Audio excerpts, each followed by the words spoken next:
Good morning, guys. Welcome back to another episode of The Rollup. Today's episode is with Daniel, the co-founder of Taiko. Taiko recently went mainnet with both its protocol and token. And Taiko is a based contestable rollup, which is a really interesting design, meaning that Taiko uses the Ethereum L1 as its sequencer. This leads to a lot of interesting properties of Taiko and what it means for the dynamics of its nodes, its validators, and its users. Hope you guys enjoyed this video with Daniel. Before we get into it, a word from our sponsors that help make all of this possible. Thanks. Enjoy. Welcome aboard on our journey into the singularity. This is the endgame roadmap for Frax and Fraxtal, the new L2 out of the Frax ecosystem that is totally based on fractal scaling. Fraxtal is a modular L2 blockchain built by Frax with modular and fractal scaling in mind. Fractal scaling is based on the Mandelbrot set of fractal images, and it explains how L2s become L3s and the entire app chain lifecycle goes through its evolution. The Frax ecosystem is made of some of the top builders in the space and has stemmed from its OG days of the Frax stablecoin. It is now in the LST space, the LRT space, and this Fraxtal L2 joins the existing suite of Frax products, including Frax Swap and Frax Lend. You can see Frax Ferry, the bridge to go from any chain, Arbitrum, Optimism, or mainnet into the Fraxtal mainnet. Bridge your tokens and bring your Frax assets into the Fraxtal ecosystem. Join today to get the best out of Fraxtal. You are still early. Join today. Take part in our expedition into the singularity. What's going on, guys? Welcome back to the Rollup. Today we have an episode with Daniel Wang, the co-founder of Taiko, to discuss the recent mainnet launch for Taiko, the Taiko token, base sequencing, and generally just an update as to what's happening in this layer 2 ecosystem. So welcome in, Daniel. It's good morning for us, but I think it's good evening for you. So welcome in. Thank you, Andy and Robbie. Really nice to talk to you guys again. Yeah, this is my very late evening, 10 p.m., but not very late for me, but it's, p.m.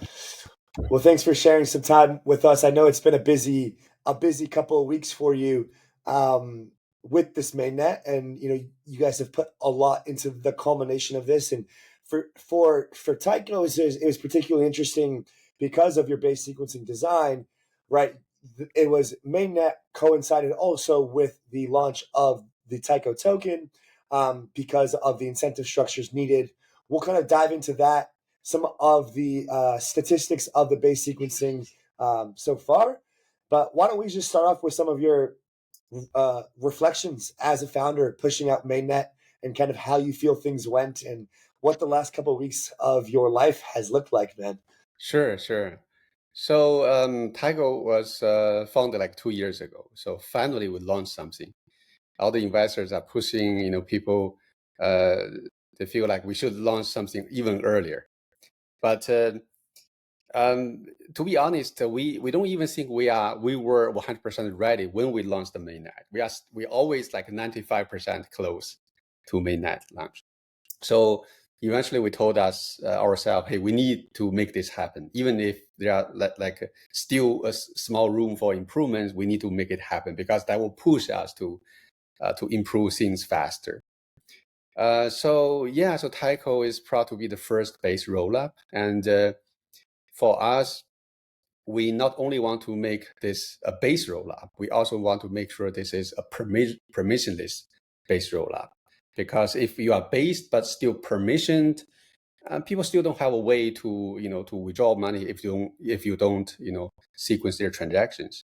So I think 1 week after, or maybe 10 days after the network is live, we remove the restriction. So anyone can now propose and prove blocks without any restriction, without any whitelisting stuff.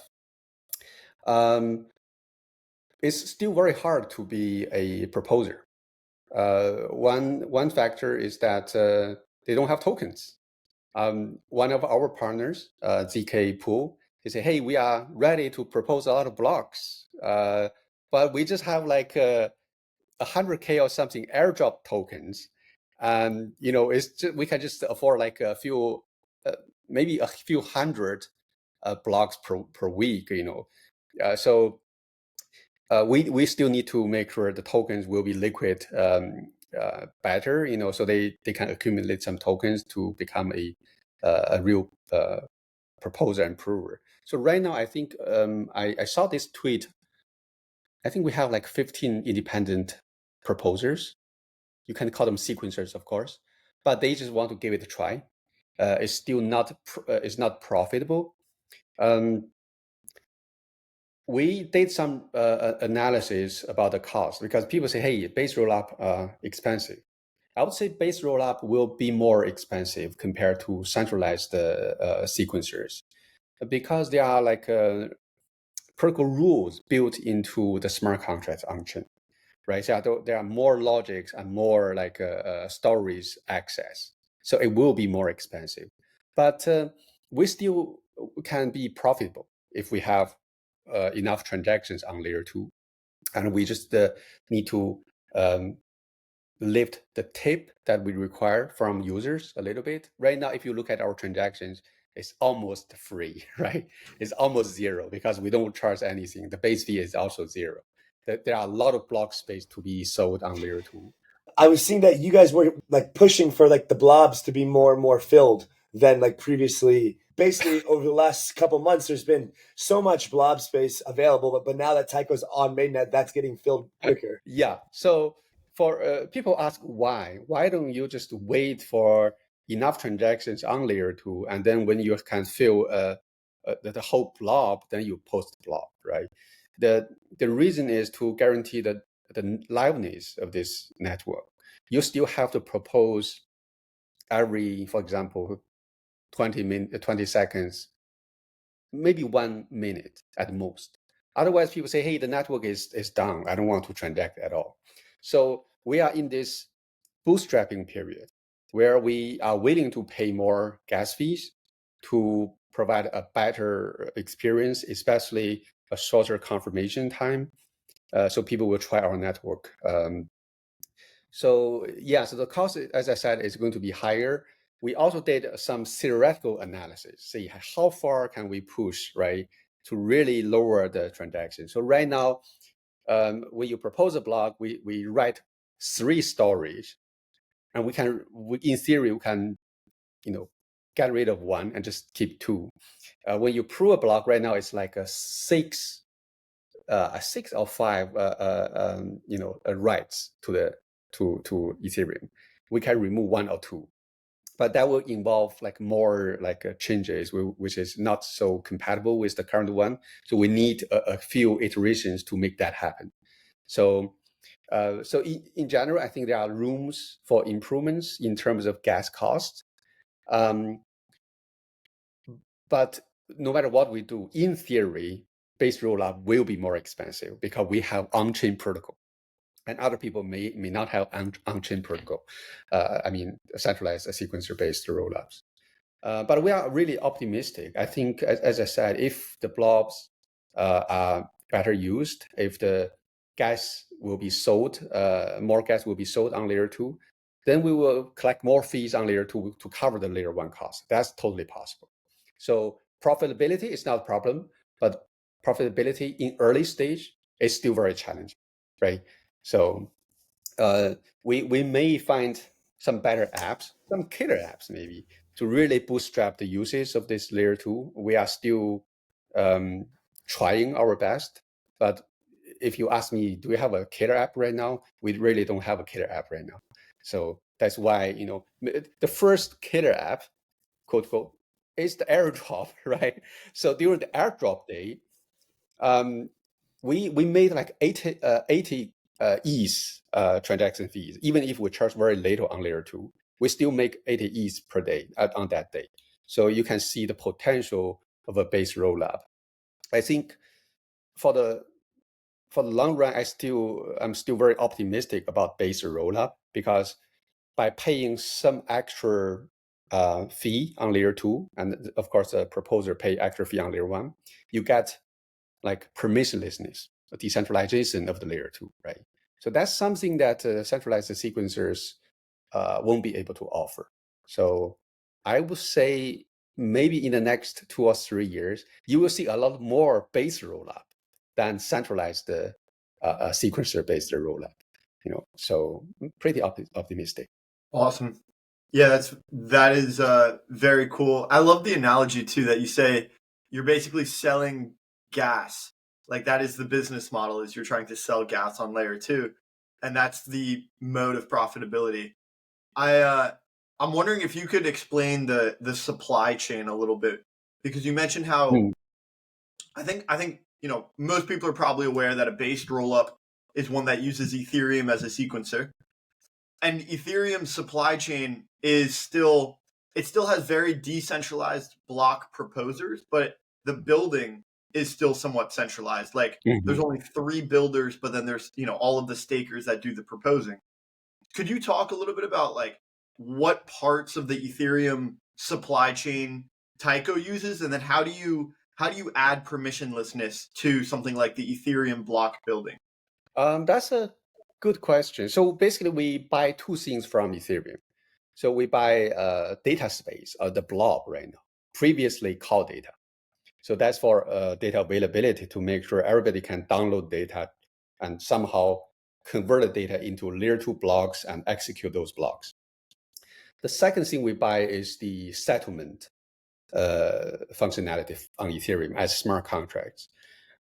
We have block proposers, we have users, we have provers. So users will pay block proposers for the inclusion of their blocks, their transaction. The proposer will pay the prover for proving the block, and the proposer also pay Ethereum, basically validators, for using blobs and the settlement, right? But this is what's going on right now, the proposers, provers, and the layer 1 validators. But going forward, I think those 3 different roles will merge into one single role, which is the L1 validator. The validator will extend their business to say, okay, I'm not only going to participate in L1 MEV, I'm also going to work with probably some partners, some infrastructures to build L2 blocks, to even prove out my own block. So I think if you just build L2 blocks, you have to work with L1 validator. You probably will not be able to compete with them directly. At least you have to work with them closely to share some revenue. Beyond the fee, the transaction fees, you may say, okay, L2 has MEV opportunities. Why don't we share this, right? So you can offer something like pre-confirmation, right?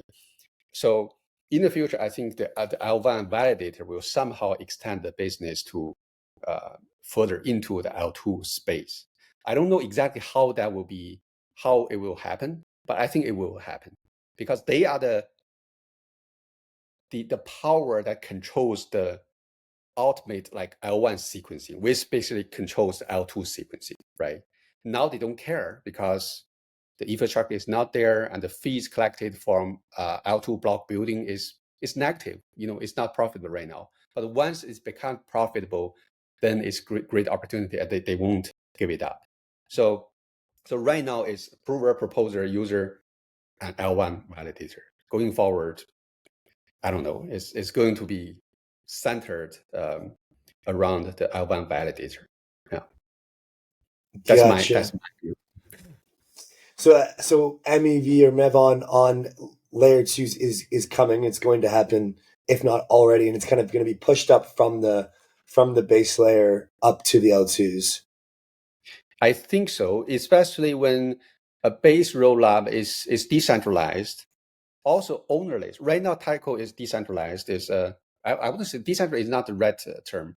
It's permissionless, right? But we still have people as part of the multi-sig to actually own for example, upgradability, the smart contract, right?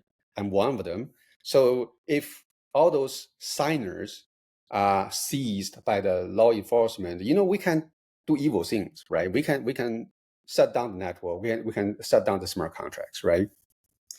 Taiko will be really powerful if we gave up the whole control.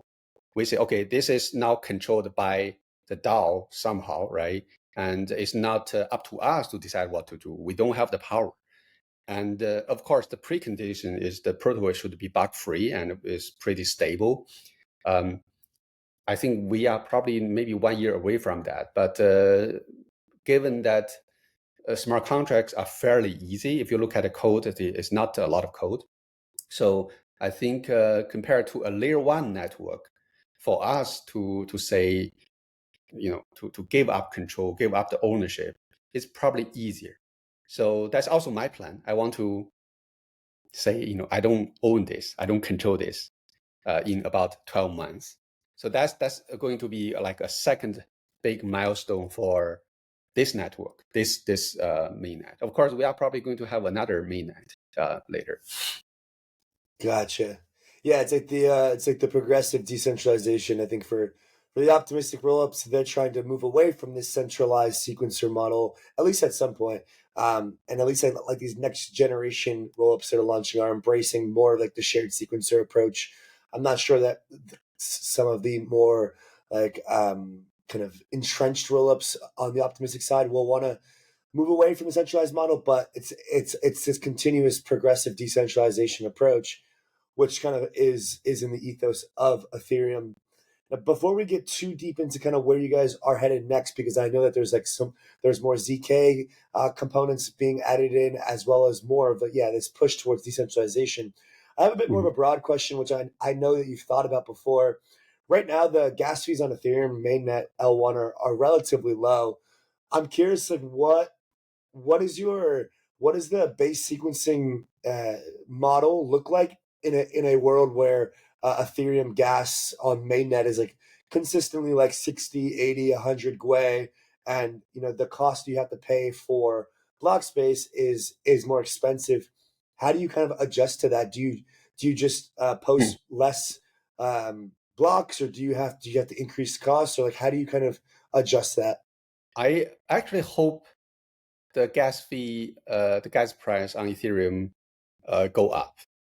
So right now, a lot of DeFi still see Ethereum as the best place for users to trade, right? Uniswap, things like that. So we need to force users to go to layer 2s.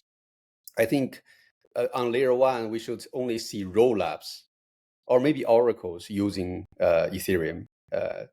All the other users, they should all move away to layer 2s. That would be fantastic, right? So if more people goes to layer 2, then of course we will make more money on layer 2, and then we can pay the Ethereum as the settlement layer. Ethereum will be the settlement layer, not the application layer. So right now, still a lot of people can afford transacting on Ethereum because those are like OGs. They don't care about like $5 transaction fees, right? But $5 transaction fee, $10 transaction fee is abnormal. It's not right. It doesn't sound right, right? So I hope there will be more layer 2s to squeeze user away from Ethereum to layer 2s. Yeah. So I'm not worried about that. I think I want to see that happen. So the more expensive, the more user will feel like, hey, let's wait, or let's just transact on Taiko or other layer 2s. So this feature of Ethereum that you have in mind is literally just for settling other faster, higher throughput chains onto Ethereum and paying for security, rather than like pretty much anything else. I would say so. Otherwise, this Ethereum layer 1 plus layer 2, they will not scale. If user can still compete with layer 2s to buy block space on layer 1, then layer 2s are not paying enough, right? We need to pay more to let the transaction not affordable by users. That's normal. Right now, it's not normal. Yeah, and then if there's more rollups, then basically we need more rollups settling to Ethereum, which I think we're getting to, like this app chain thesis, this rollup thesis, this every app will be a chain idea. We need more data posting to Ethereum, which would make the block space in higher demand, higher gas fees, forcing the users off into these rollups, which would more or less fulfill the rollup centric roadmap. And that theoretically would have a consistently positive impact on ETH, the asset, because of the burn and because of these other kind of mechanisms which have been baked in.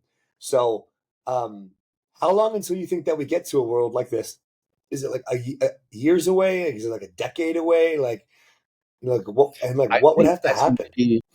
I think maybe like 5 years will be sufficient to make layer one expensive enough that user will only real OG really like they still say, hey, my asset are better secured on Ethereum. I rarely transact, but I want to pay more fees, just be there, right? It's just like some banks.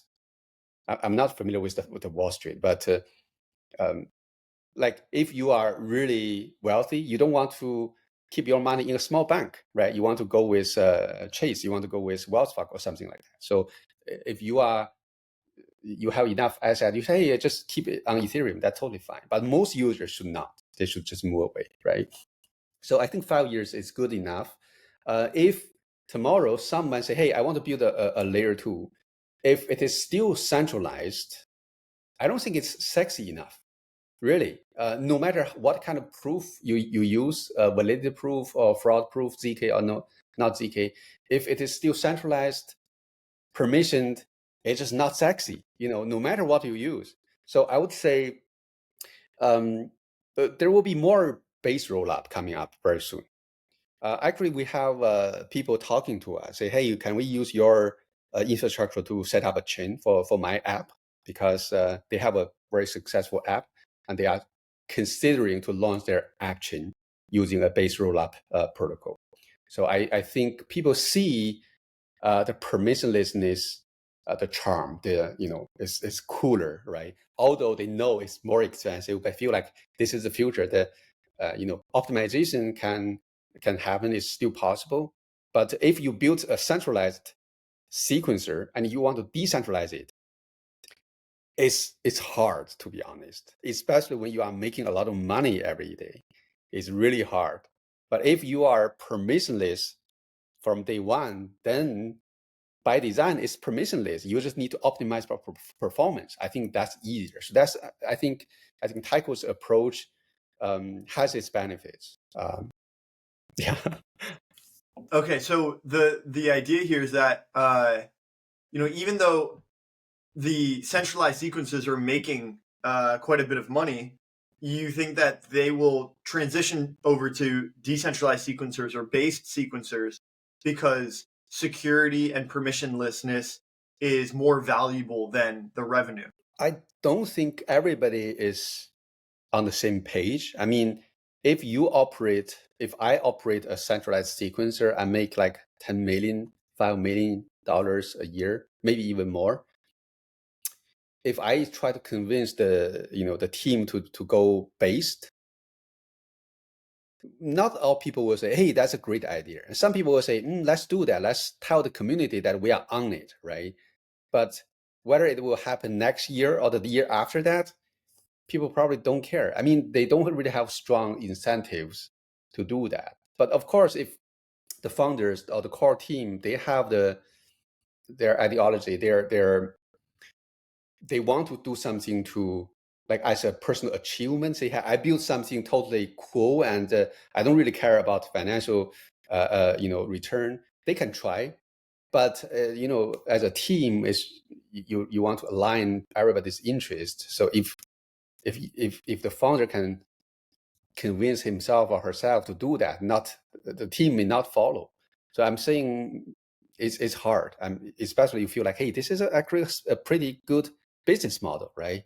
Why shut down your own business? I mean, why don't you just invest in another team? Say, hey, go decentralized, do that, right? And keep this revenue stream. So I think it's hard. Yeah. Even thinking in this way, it makes you like question some of the designs that what we're seeing. I mean, always exciting to see experimentation, but to me, it feels like this base model is the closest thing to like Ethereum alignment as possible, basically, in terms of really sticking to the core ethos and utilizing Ethereum for sequencing. So yeah, I'm gonna be curious to see if you guys can spin up like some sort of like stack where you can help other people launch base rollups.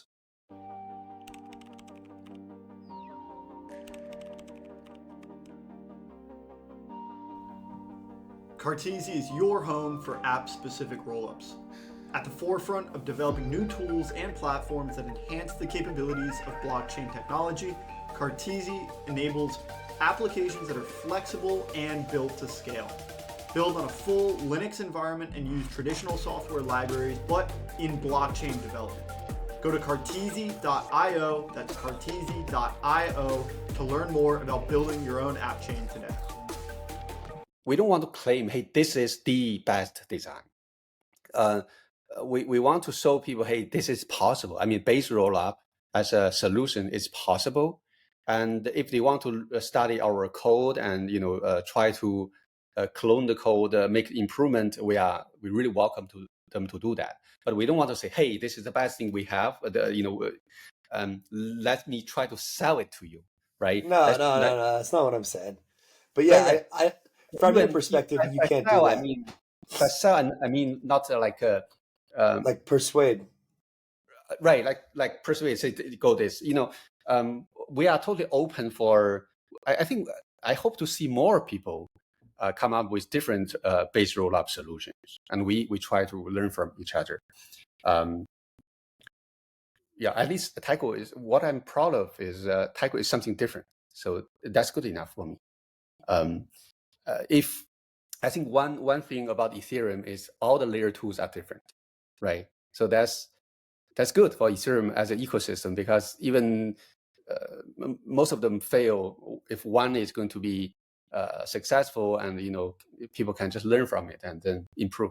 So hopefully Taiko is something people say, hey, Taiko, 10 years ago there's something called Taiko, and that'll be good, right? Yeah.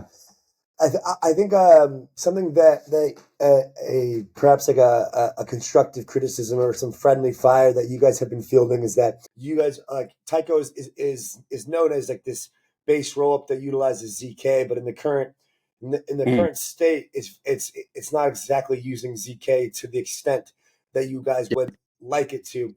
Maybe we can talk about this progression towards using more and more of like this verifiable computational ZK proofs, and how you kind of see that playing out over the coming years. So the plan is to launch ZK in Q3.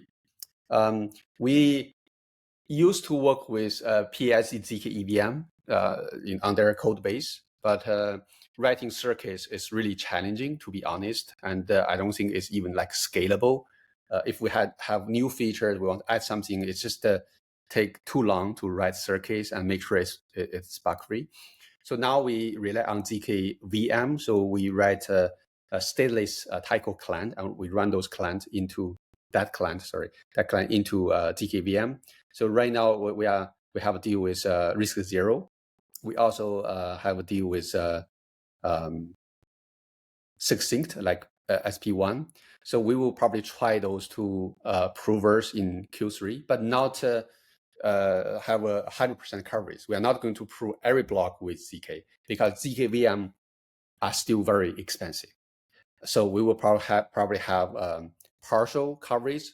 But Taiko's protocol design, we call it based contestable rollup. In theory, you don't have to get 100% ZK to make sure it's secure. You can have 90% SGX, 10% ZK, or even 5% ZK, right? As long as we have enough time for people to challenge or contest lower tier proof, which is SGX, and then reprove the transition with ZK. So it should be fine. So we take the blame. I think it's fair to say, because some time ago we say Taiko is a ZK rollup, right? But right now we say Taiko is just a rollup. It's a contestable rollup. It's different from ZK, pure ZK rollup. It's also different from optimistic rollup, because we don't really have any fraud proof at all. What we have is validity proof, different tiers. So some websites Taiko is currently labeled as optimistic rollup, which is not correct. Yeah, that's So what I was saying. Like, yeah. Yeah. So it's okay because this design is actually, as I said, different from ZK and optimistic. So they don't have that category. And with our next milestone, the other network we try to launch, it's still another beast. So it's not in either optimistic rollup or ZK rollup. So probably they want to come up with something different, some other labels. Yeah. We've spoken before about this hybrid model and how the contestable nature happens when there is a dispute, and then you can resolve that dispute with a higher validity proof. In this case, incorporating ZK into that. You keep alluding to like this new launch, like this other network that you guys are going to launch. Could you kind of like tell us more about that? It's our plan to launch something we call BBR, or a Base Boosted Rollup. So that's something we shared in the Ethereum research, I think, as a blog post. So our focus was on this BCR-based contestable rollup. But for now, we have engineers available to work on the BBR stack.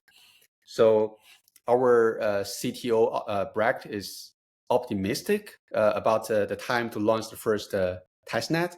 So hopefully it will happen later this year. Ideally, we can launch something on Ethereum mainnet in about 1.5 years. So that would be the second mainnet. So the protocol itself, the BBR protocol itself, is not ready, to be honest. So we can we still need time to review the design and make sure the implementation is good enough. And this network is still coming out of the Taiko team, and so I'm curious now about the incentives amongst all of these, amongst these networks, and then amongst the participants in these networks. The Taiko token launched at the same time as the Taiko mainnet. Could you talk about why it was important to launch the token, or why it was necessary to launch the token at the same time as mainnet, and then talk at a high level about the incentive structures at play between these networks? So basically, the BCR, BBR, those two networks will share the same token. Their tokenomics design will probably be different. I don't know yet. But the bottom line is we are going to share the same token as the governance token and also the utility token.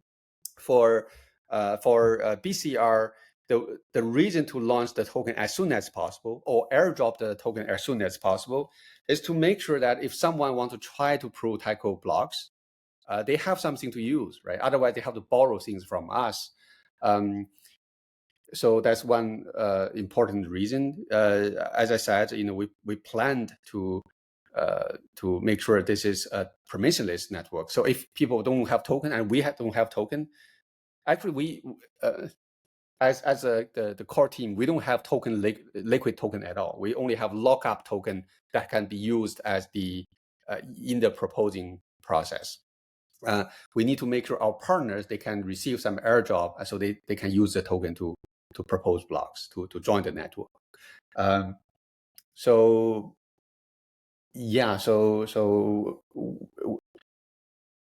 this airdrop is planned a long time ago. We know we are going to be permissionless soon. So so I think the token is something that we have to distribute to people to let them to try. As we kind of come to a close here, I'm curious exactly outside of kind of this BBR design, what you guys are, or what you're personally most focused on within Taiko for the rest of the year, and kind of what you would like to see from Taiko as an ecosystem, as a team, as a chain.